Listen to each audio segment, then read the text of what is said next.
وعلى آله الطيبين الطاهرين المعصومين المذلومين المنتخبين المنتجبين الذين كلامهم نور وأمرهم رشد ووصيتهم التقوى وفعلهم الخير وعادتهم الإحسان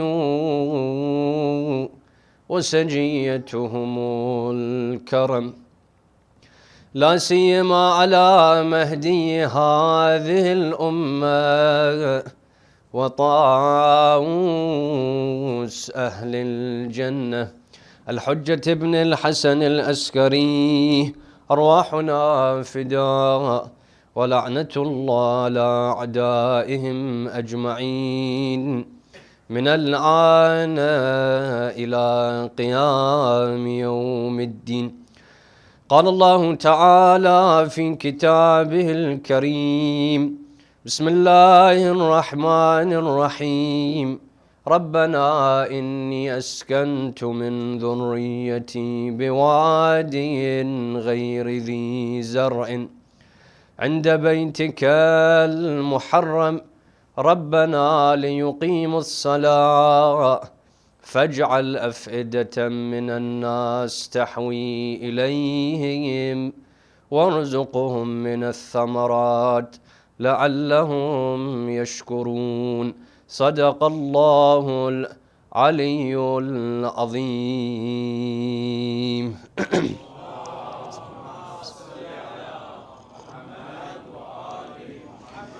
Our discussion continues analyzing the dua of Nabiullah Ibrahim alayhi salatu wasalam mentioned in the Holy Quran. And yesterday we discussed how was it that Hajar became a part of this family, and we spoke about the situation that then arises in regards to the heart of Sarah after seeing the birth of Ismail salamullahi alayhi. And as I mentioned yesterday, Ibrahim alayhi salatu wasalam is ready and willing to solve this situation in such a way that the heart of Sarah remains comfortable and happy with that which is in front of her, and that she is not covered with grief every single day in regards to what she sees in front of her.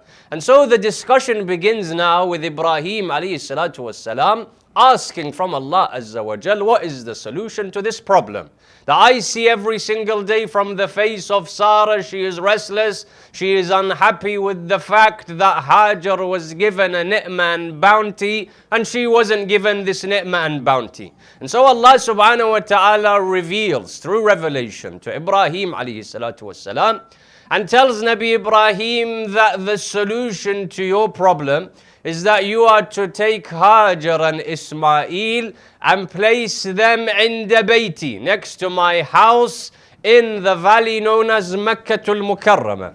And so the books of history mention that Jibreel descends down and Ibrahim gathers Hajar and Ismail ready to take them to that which is known as the sanctuary or the haram of Allah subhanahu wa ta'ala. And analyzing the events that take place, I have a number of questions that I wish to answer. The first question that arises is, why is it, as Ibrahim mentions in this supplication, why is it that the haram and the sanctuary of Allah subhanahu wa ta'ala is a dry valley in which nothing grows? For if you look at Meccatul Mukarramah, whether you look at Mecca before there was civilization, before there was a city formed called Mecca, or whether you look at it after. In fact, even when the Prophet of Islam, Muhammad sallallahu alayhi wa alihi wa sallam,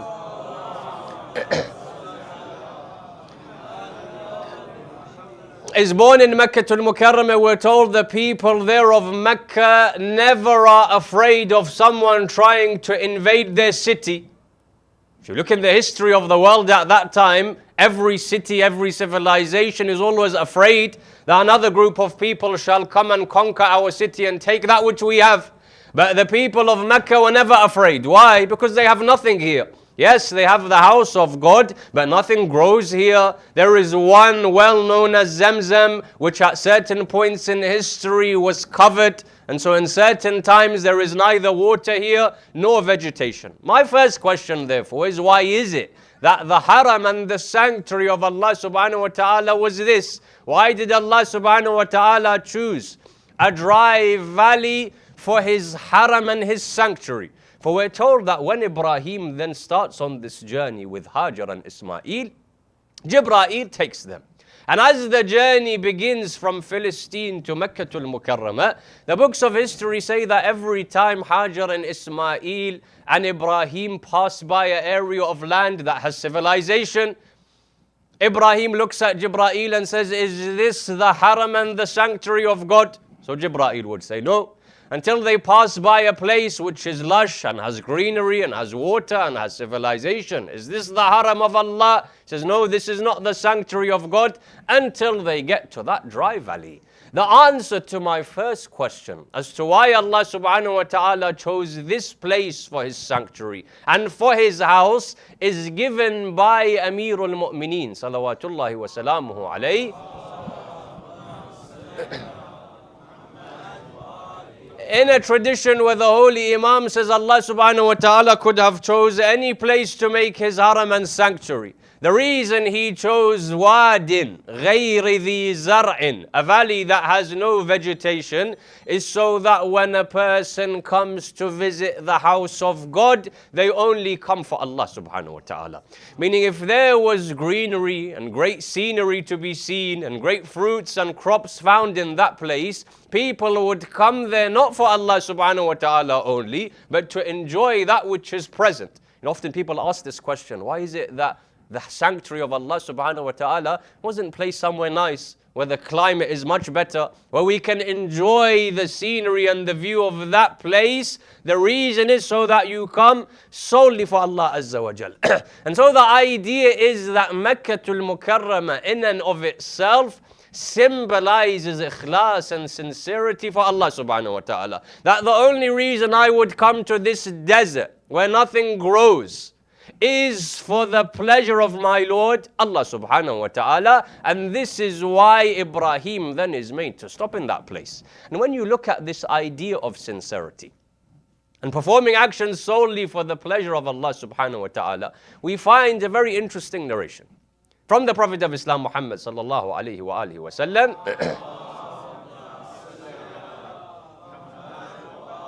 explaining to us this concept. Well, I don't perform for other than Allah subhanahu wa ta'ala. The Prophet of Islam says, "An-nas kulluhum halka." Human beings, all of them shall perish, except for alimun, the ones with knowledge.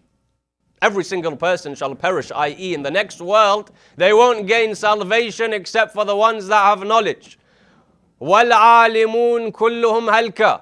And all people of knowledge shall perish except for amilun, except for the ones that acted on their knowledge, and the ones that acted on their knowledge. وَالْعَامِلُونَ كُلُّهُمْ هَلْكَ. All of them shall perish in the next world. Meaning they won't get the bounties of Allah subhanahu wa ta'ala except for mukhlasoon. Except for the ones that when they performed their actions, they performed it solely for Allah subhanahu wa ta'ala. Then the Prophet of Islam says, وَالْمُخْلَصُونَ عَلَى خَطَرٍ عَظِيمٍ. And the mukhlasoon, those that are sincere in the way of Allah subhanahu wa ta'ala, are always in severe danger.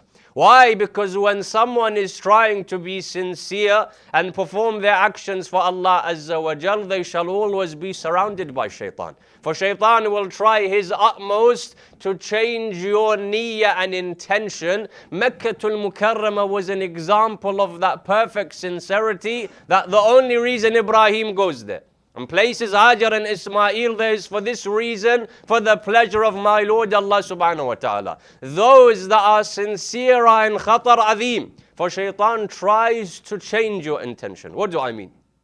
We're told that a companion says, I was sitting with Imam Musa ibn Ja'far alayhi salatu was salam.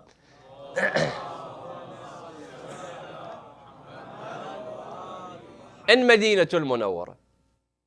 The Imam says, al-ibqa' ala al-amal ashaddu min al-amal. To remain performing an action is more difficult than the action. Keeping the action is more difficult than performing it. They said, Ya Ibn Rasulullah, what do you mean keeping the action is more difficult than performing the action? What do you mean by keeping the action? He says, sometimes you've performed a certain thing. Allah subhanahu wa ta'ala writes in your book of deeds that you have performed it. This is one part of what you have done. Ensuring that that action remains on that which you have performed, that is more difficult. They said, what do you mean? He gives an example. He says, for example, you have given someone a loan. Someone asks you and says, I am in a time of need, can you give me a certain amount of money? You gave them that money. He says, this is performing the action. It is written in your a'mal that you have performed this. However, then after a few days you were in a gathering and you decided to mention in that gathering that I have done this thing. That person came to me, he was in dire need. I was the one that helped him. He said, as soon as you have done this, that action is erased from that which you have performed. This is ibqa' ala al-amal. Ensuring that the action remains is more difficult than performing the action itself. And so the idea is that this is why Allah subhanahu wa ta'ala decided to make his haram and sanctuary in a valley like this. Ibrahim then eventually with Jibreel. And Hajar and Ismail reaches that valley. Jibreel says, this is the place where you are told to leave your wife and child. And so naturally they look around them. They find that there is no civilization. As I said, this verse in the Holy Quran speaks about how a city is formed in Mecca al-Mukarramah. The first inhabitants of that city are Hajar and Ismail. For before this time, the only time a person would enter into Mecca al-Mukarramah is if they're passing by. That I want to go from one place to another, I pass through Mecca al-Mukarramah, no one stays there. Hajar and Ismail then are placed. My second question is, what quality then of Ibrahim alayhi salatu wasalam shines bright during this moment in time? So first we've understood Mecca al-Mukarramah represents ikhlas, sincerity. What was the second quality of Ibrahim? We're told that Ibrahim leaves Hajar and Ismail there. Hajar asks him a question. Any woman, any person, whether they have a child or not, would ask this question. You're leaving me here without any support, without any person. Who shall I rely on at this moment in time? So Ibrahim, with tears in his eyes, looks at Hajar and says, you shall rely upon the person who has ordered me to bring you here. Hajar says, and who is that person?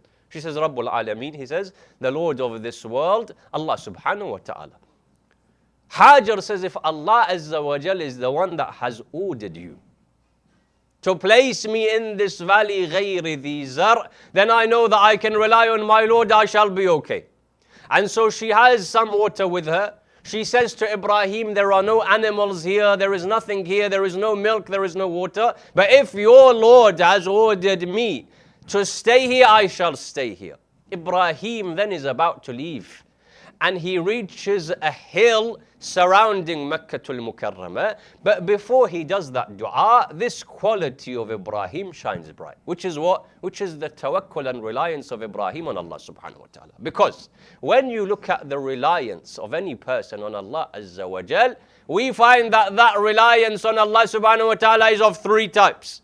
Ibrahim salamullah alayhi, like the ma'sumeen, the other ma'sumeen, is of this third type. To understand what type of reliance he had, there are three types of tawakkul and reliance that a person has on Allah Azza wa Jal. The first is like the way that I rely on someone that I have employed. Scholars say, for example, I wanted some work done in my house, so I employed an electrician or someone to paint the house. How much do I rely on them? In my heart, I rely on them a certain percent. However, in the back of my mind, I also have fear. Maybe this person won't do the job correctly. Maybe this person will delay in what he has said. Maybe this person doesn't have the skills that they have told me. Maybe this person will take my money and not do the job in the way that he should do. This is the way that people rely on Allah subhanahu wa ta'ala. The first level is the way that I rely on an electrician, a plumber, a painter. This is how I rely on my Lord. That in the back of my mind, whether I'm aware of it or not, I always think, will Allah subhanahu wa ta'ala really do what He says He shall do? And an example often is given. If I came to you right now and said, I need $1,000, and tomorrow I'll give you $2,000. I need 1,000, tomorrow I'll give you 2,000. So most of you would say, okay, we trust this person, he's here for 4 days. He classifies himself as a person of knowledge, we'll give him that money, you trust that person. Allah subhanahu wa ta'ala tells you, give me $1,000, I shall give you 10,000. We don't trust Allah subhanahu wa ta'ala. Me and you, if someone came to you that you know and said, give me this money, I'll give it to you tomorrow. Double that which you have asked for. Most of us would trust that person based on who they are. Allah says, give 1,000 pounds or dollars in the way of Allah subhanahu wa ta'ala in charity. I shall times it by 10 and give it back to you. And Allah subhanahu wa ta'ala gives it back to you very quickly. We won't trust Allah subhanahu wa ta'ala in the promise that He gives. So the first level of tawakkul was this. The way that someone has tawakkul on someone that they employ. That is the tawakkul and reliance that they have on Allah Azza wa Jal. The second is the reliance of a child on its mother. So this is one stage higher. The child, the baby, how much does it rely on its mother? Whatever they need, the baby boy or girl goes to the mother. And in its heart, the child knows that all of its problems are solved by the mother. This is a higher level of tawakkul. This is the type of tawakkul that many people have with regards to Allah subhanahu wa ta'ala. The child, the first point of call when it has any difficulties goes to its mother. And in the back of its mind, it never has that my mother won't solve my problem. The child doesn't think like that. The child thinks the only solution to my problem is my mother. This is the second level. But there's a third level that the scholars have mentioned. And this is the tawakkul of Ibrahim and the likes of Ibrahim alayhi salatu wasalam. This is the tawakkul and reliance of the dead body on the one that is giving it ghusl. Meaning what? Think about this. When it comes to the mother and the child has its own will. The child goes to the mother when it wishes to go to the mother. When it has a problem, it goes to the mother. The dead body cannot move. The dead body has a different type of reliance on the one that is giving it ghusl. Meaning when that person wishes to take my body and move it in one place, I move. When that ghasil, the one washing my body, wishes to wash my head, they do so. I have no will of my own. All that is present is the will of the one washing my body.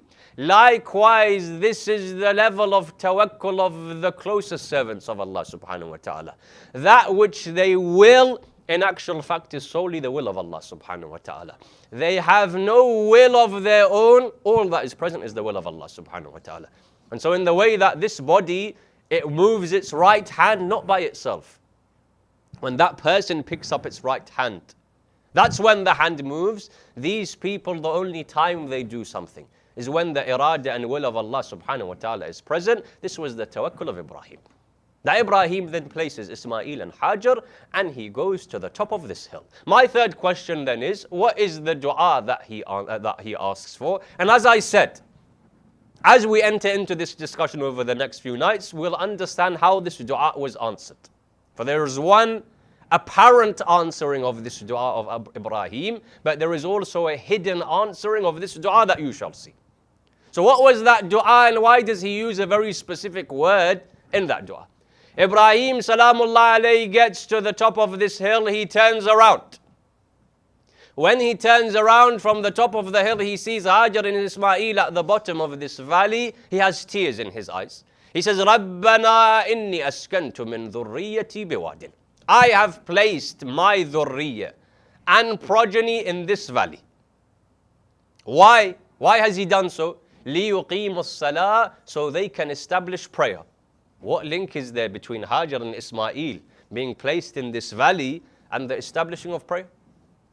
What's the link between these two things? The answer should be simple from what I said in my first question. Mecca al-Mukarram symbolizes what? Symbolizes complete sincerity. He says the reason that I've placed there my family is so that they can completely, sincerely do your worship. I.e., there's no other reason for them to be there other than because you have told them to do so. And so now when they pray salah, they shall pray salah in the way that you have requested. When they do ibadah in a place where they stand and sit solely for Allah subhanahu wa ta'ala. So he says, رَبَّنَا لِيُقِيمُوا الصَّلَاةِ فَاجْعَلْ أَفْئِدَةً مِّنَ النَّاسِ. Ibrahim is worried. Ibrahim alayhi salatu wasalam is worried that I am placing my wife and my child here in this valley. Eventually there may be people that enter into this valley. I want the people that surround my family members to have love for my family and to do good to my family. And so Ibrahim says, فَاجْعَلْ أَفْئِدَةً مِّنَ النَّاسِ تَحْوِي إِلَيْهِمْ. Make the hearts of people go towards Ismail and Hajar. Meaning when they see Ismail and Hajar, place the love of Ismail and Hajar in the hearts of the people so they treat them correctly. The question that arises here is that Ibrahim uses a very specific word for heart. For in the Arabic language, you find two words for heart. One is qalb, the other is fu'ad. Quranul Kareem uses both of these. Sometimes Quranul Kareem uses the word qalb. ثم قست قلوبكم من بعد ذلك فهي كالحجارة أو أشد منه قسوة. أو أشد منها قسوة. Their hearts became hard. The word qalb is used. Sometimes Quranul Kareem uses the word fu'ad. وَأَسْبَحَ فُؤَادُ أُمِّ مُوسَى فَارِغًا. What's the difference between these two? Why is it that Ibrahim says, make the fu'ad of people go towards my family, my dhurriya, my progeny? So here the scholars say the word qalb literally means to change. Why? Because your physical heart, if you think about it, is constantly pumping. Qalb refers to that which is constantly moving.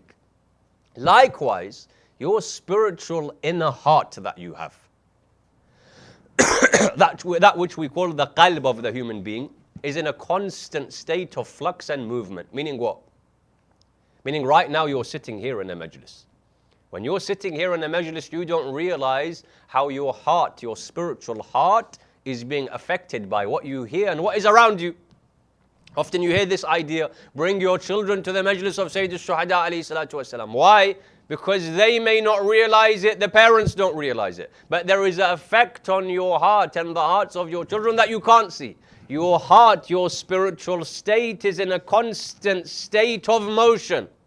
And scholars gave this example, if I see a river that is constantly flowing, and I go to that river and I can see my reflection. A river, constantly the water is flowing, I go forward and I see my reflection. And I'm looking at my reflection.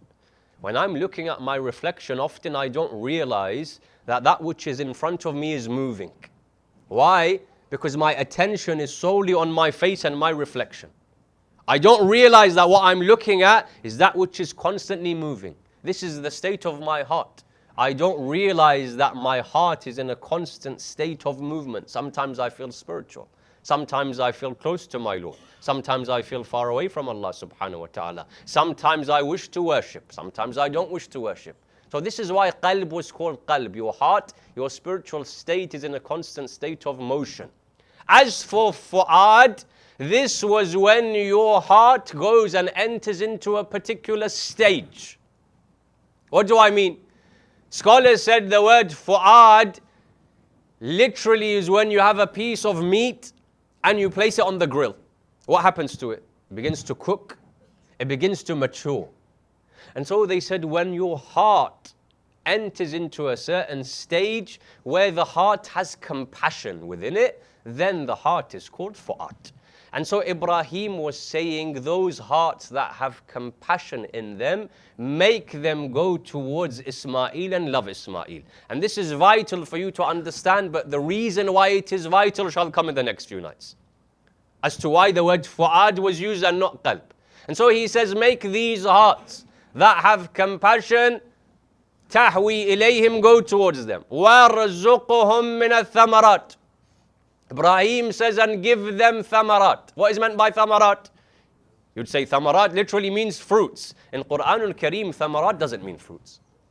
For example, Quran says, وَلَنَبْلُوَنَّكُمْ بِشَيْءٍ مِّنَ الْخَوْفِ وَالْجُوعِ وَنَقْصٍ مِّنَ الْأَمْوَالِ وَالْأَنفُسِ وَالثَّمَرَاتِ. We shall test you with loss of wealth, loss of life, with fear, with hunger, with loss of fruits.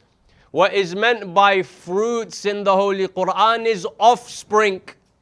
And so when the verse says we shall test you in these ways, i.e. we shall test you with the loss of your offspring, Ibrahim comes and says, bring the hearts of people to love Ismail and grant them a progeny, وَارْزُقُهُم مِّنَ الثَّمَرَاتِ, that lives in this very Mecca. Grant them a progeny so that they can be thankful. Ibrahim does this dua and then he is ready to leave. As he leaves then, we realize that Hajar and Ismail then settle in this city. They settle in this valley. My fourth and final question is, what practice then is done by Hajar that we remember today? And no, I'm not talking about sa'i. We're told that then Hajar and Ismail take shade under a tree. As they take shade under a tree that is present in this dry valley, eventually the water that she has with her dries out. The water finishes.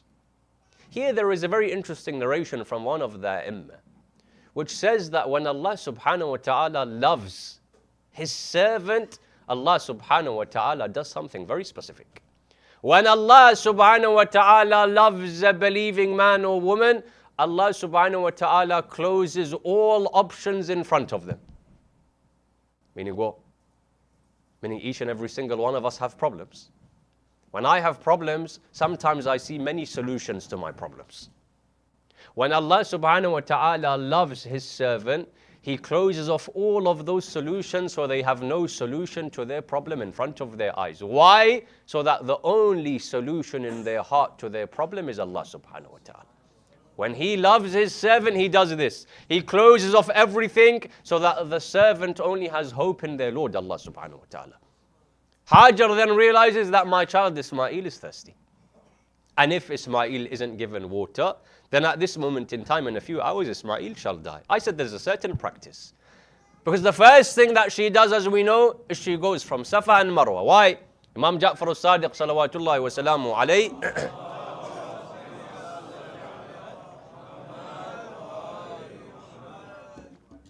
says that when she had done so, she is looking for a helper. She goes to Safa, she goes to the top of the mountain. Is there anyone here to help my child? She goes to Marwa, she does the same thing. This is the practice of sa'i. But there's another practice that we do that is also following something that Hajar does. Why? Those of you who have been to Umrah and Hajj, when you perform the sa'i, there is one part in the sa'i known as harwala. Harwala is something mustahab for men when they perform the sa'i. And today, those who have been, they know that when I'm going between Safa and Marwa, they have placed a sign or a light there to signify to you to do harwala. What is harwala? Harwala is when you're walking between Safa and Marwa, when you get to that point, you speed up slightly.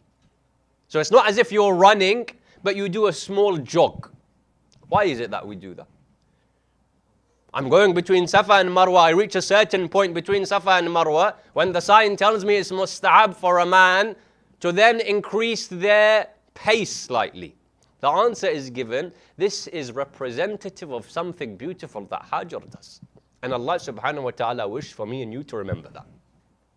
We're told that when she goes on Safa and she returns to Marwa, in between, there is a ditch in that land. And when she enters into that ditch, in other words, for her to go from one mountain to another, she has to go into this incline. When she enters, now Hajar is a mother. When she is going between Safa and Marwa, where is she looking? She's not looking in front of her. She's always looking at her child Ismail. Why? Because she's worried that if I am on the Mount Safa, maybe a snake, another animal comes and attacks my child, maybe my child is going to die. And so constantly her eyes are fixated on her child. When she reaches that point between Safa and Marwa, that incline, that ditch, when she enters in and she has to get to the other side, she's no longer able to see her child Ismail.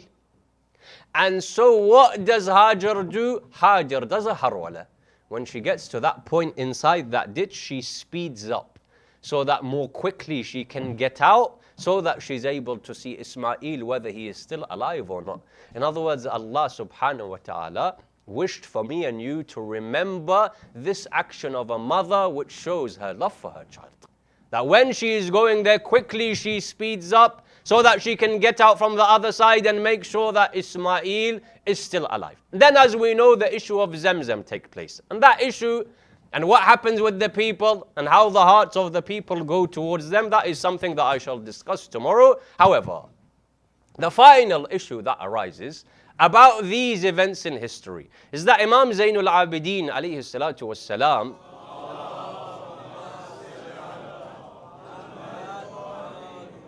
in the khutbah and the sermon that he recites in Sham. For when you look in the books of history, there is a sermon that the Imam recites in Kufa. There is also a sermon more well known that he recites in Sham in front of Yazid. There, the Imam very interestingly begins that khutbah and sermon by saying, I am the son of Mecca. After that which I have discussed today, why is it that the Imam says, I am the son of Mecca? For you'll notice the Imam mentions a number of things. I am the son of Mecca and Mina. I am the son of Zamzam and Safa. What was meant by this? So the scholars said, when he comes and says and introduces himself to those people. For as we know, Yazid ibn Muawiyah gets a person to sit on the mimbar and speak against the Ahlul Bayt. Once that person gets off, Imam Zainul Abidin at this moment is a prisoner. And the people are told that those who have entered into Sham as prisoners are from the Khawarij. Khawarij meaning what? Those that stood up against the Wali and the Khalif of their time, Yazid. So people are told that these people deserve to be punished, these people deserve to be prisoners. The Imam comes forward. He looks at Yazid. He says, give me a chance to أسعد هذه الأعواد, to go and sit on these pieces of wood. Ya ibn Rasulullah, is this not a mimbar? He told us something very interesting. He didn't call that which the person was sitting on a mimbar, he called it pieces of wood. Why? Because that person was going against the haqq of Ahlul Bayt alayhimus salatu wassalam. Any place in which the haqq of Ahlul Bayt alayhimus salatu wassalam is not adhered to, that is not a mimbar, that is a piece of wood. He says, do you allow me to ascend on these a'wad, these pieces of wood? So first Yazid says no. The people that are there in front of Yazid, the people of Sham, say, let this person speak. Now Yazid knows that if he speaks, all of these people will understand the reality. All of those will become against me. Until after a few times the Imam asks, eventually he goes and ascends onto those pieces of wood. And he begins his khutbah and he says, I am the son of Mecca. What is meant by the Imam being the son of Mecca? And so scholars came and said what is meant by this line is that which Mecca resembles and symbolizes. He was saying, you find those qualities within me. I mentioned two qualities, you find these in the life of Imam Zainul Abidin alayhi salatu wasalam. For I said Mecca, the first thing it symbolizes is ikhlas. That the reason why Allah made His house in such a place is that people come only for Allah subhanahu wa ta'ala. One understanding of when the Imam says, I am the son of Mecca, i.e. if you want to see complete sincerity in a human being, look at Ali ibn al-Hussain alayhi salatu wasalam. For when you look in his life, you find example after example of that person who had the best type of, or the perfect type of sincerity in his life. Example after example. We're told by a number of historians that there is a cousin of the Imam who lives in Medina al-Munawwar. This person lives in Medina, and every single night the Holy Imam comes to him with certain items of food because that person is faqir, is poor. You've heard in the lives of many A'imma that when they would do so, they do so at night time, they cover their face. When a person performs an action, that person who's performing the action, and the action is of a number of different types. Sometimes I perform an action whilst being praised for that action. Here it's very easy for me to perform it. I know that I perform this action, someone will praise me.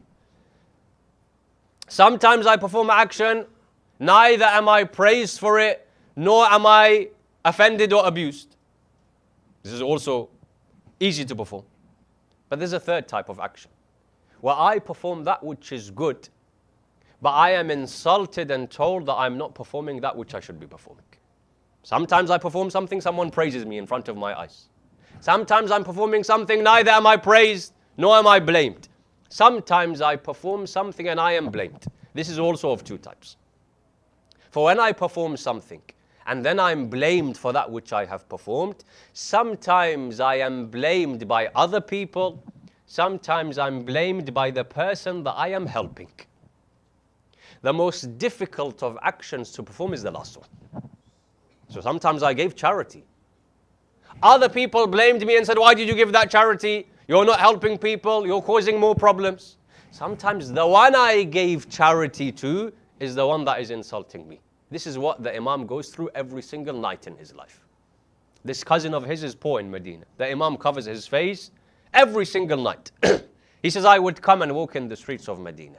I would have a sack of bread with me. I give that person from this sack of bread. Every single day he looks at me and he insults Ali ibn al-Hussein, not knowing that Ali ibn al-Hussein is standing in front of him. He says, O servant of God, thank you that every single night you come and give me from the rizq and the food that you have, but I have a cousin that lives in Medina that doesn't care about my state. How difficult is it for a person to perform that action every single night of his life? This is complete sincerity. This is performing something solely for the pleasure of Allah subhanahu wa ta'ala, and Allah subhanahu wa ta'ala has a promise. Allah's promise is that if you perform something solely for me without anyone knowing, I shall make everyone know about that which you perform. If you perform something for Allah Azza wa Jal and hide it, Allah is the one that exposes it in front of everyone's eyes. When Imam Zainul Abidin is poisoned and leaves this world, the cousin says, I waited one day for that rizq and that bread, it didn't come. I waited a second day, it didn't come. Until a third day that rizq didn't come, I realized the one that was feeding me every single night was the one that I was insulting to his face. The one that was feeding me was my cousin Ali ibn al-Hussein. This was the first reason why he says, I am the son of Mecca. The sincerity that Mecca symbolizes is found within this person. The second reason, I said that Mecca, when it is formed, and these people first inhabit this dry valley, they did so because of their tawakkul and reliance on Allah subhanahu wa ta'ala. He says, I am the son of Mecca. See the tawakkul of Ali ibn al-Hussein. For I said yesterday, there was things seen by Imam Zainul Abidin that no one has seen. On the day of Ashura, some of the books of history and Maqtal mention this narration. They say that the holy Imam stands leaning on a stick. You've heard that the Imam is unwell. He's unwell to such an extent that he's unable to stand himself. So he's leaning on a stick. He comes to his father, Imam Hussain, salawatullahi wa salamuhu alayhi. Allahumma salli ala Muhammad. To check on the state of his father. Because as the books of Maqtal say, Imam Zainul Abidin is in and out of consciousness during that time. He falls unconscious, then he wakes up. He falls unconscious. So at one moment in time, he's leaning on a stick. He comes to Imam al-Hussein alayhi salatu wassalam. Aba Abdullah, look what Imam Hussein salamullah alayhi asks him. He says, oh my son, Ya Ali ibn al-Hussein, do you have anything that you wish for? This line itself should teach me and you who Aba Abdullah al-Hussein is. Even in his most difficult moments, he asks his son, is there anything that you desire? Is there anything that you wish for? Is there anything that your father can do for you? Imam al-Hussein says, I saw the state of my son, Ali ibn al-Hussein. In the way that others don't have food and water for a number of days, Sayyid al-Sajideen, likewise, has no water, he's unwell.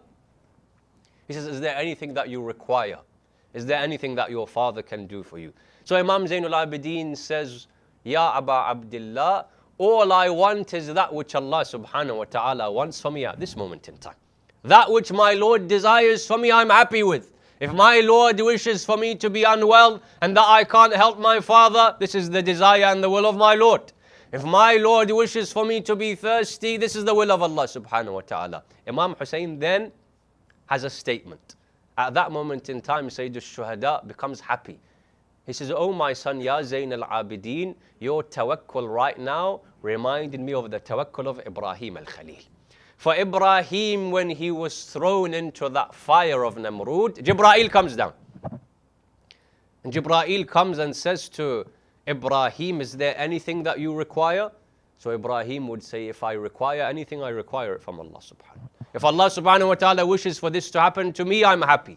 Likewise, when Ibrahim places Ismail and Hajar in Mecca, if this is the will of Allah subhanahu wa ta'ala, I'm happy. Imam Hussain says, your tawakkul reminded me of the tawakkul of Ibrahim alayhi salam. This is the second reason why he says, I am the son of Mecca. The tawakkul that you found of Ibrahim when he placed Ismail and Hajar there is the tawakkul you find in the life of Imam Zainul Abidin. But I say, Ya Ibrahim al-Khalil, you left your women and children alone in a dry valley, far from you, but the people treated them in the best way that women and children can be treated. Sayyid al-Shuhada also left his women and children in the dry land of Karbala. But how was it that these women and children were treated? For I remember a number of years ago when I was in Madinatul Munawwara for the time of the period of Hajj. After Hajj, we had gone to Medina and we had met certain people there that are from the oldest Shi'i of Madinatul Munawwara. So these are families that have been in Medina for hundreds of years. And many of you are aware they have certain artifacts that they have preserved. They have certain knowledge of certain places linked to Banu Hashim. So from generation, these things have been sent down. This is the house of Banin. This is where this would happen. This is where this would happen.